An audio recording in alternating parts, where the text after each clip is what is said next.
चलिए बढ़ते हैं आगे। और अजब प्रेम की गजब कहानी तो आपने कई सुनी होगी, लेकिन हम आपको दो और कहानियों से रूबरू कराते हैं।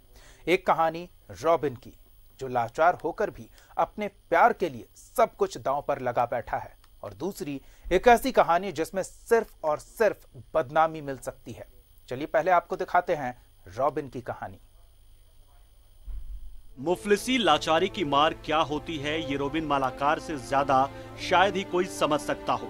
जिस रिम्स में इलाज कराने के लिए अच्छों के पसीने छूट जाते हो, वहाँ ये कभी जांच के लिए तो कभी दवाई के लिए पूरे रिम्स का चक्कर लगाते हैं। लाचार होते हुए भी एक आदर्श पति का उदाहरण पेश करते हैं। किसी तरह से लोगों से मांग कर अपना और अपनी पत्नी का पेट भर रहे हैं। मगर सबसे ज्यादा दया तो उस वक्त आया जब इन्होंने बताया कि रिम्स में भर्ती हुए 24 घंटे से ज्यादा का वक्त हो गया, लेकिन अभी तक रिम्स ने उन्हें खाना तक नहीं दिया है। नहीं, कहाँ दिया है? वही तो कब से भर्ती हैं? कल से। खाना एक दिन भी नहीं दिया? कितना खाना पैसा लगाते हैं आप? 25 रुपये। अच्छा, रोज लाते हैं? नहीं, कल नहीं लाया था। कल भूखे रह गए? ऐसे आदमी लोग देता है खाना।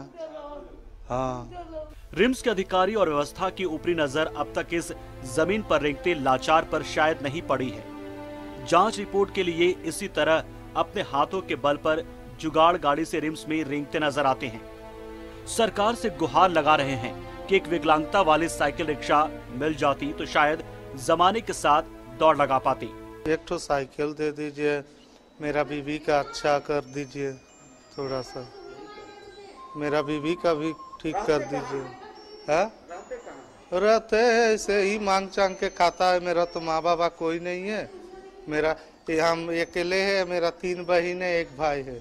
अपने धर्मपत्नी के प्रति प्रेम का मिसाल पेश कर रहे रॉबिन 7 फेरों के वचन को निभा रहे हैं। ऐसे ही मुफलिसी और लाचारी में ये वैसे लोगों के उदाहरण पेश कर रहे हैं जो जरूरत और दुख के समय अपनों का साथ छोड़ जाते हैं। ये वाला पहले 3 महीना पहले से ही हुआ है। कब से यही भर्ती है? हाँ। और कोई है नहीं, परिवार में? एक बार ले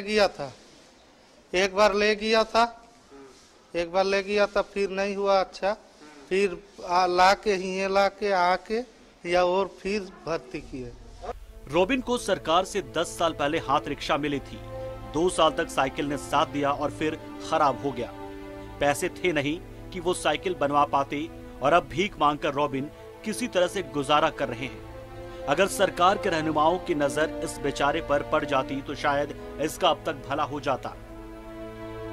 न्यूज़ 11 भारत के लिए सहयोगी अभय के साथ रांची से सत्यव्रत किरण की रिपोर्ट।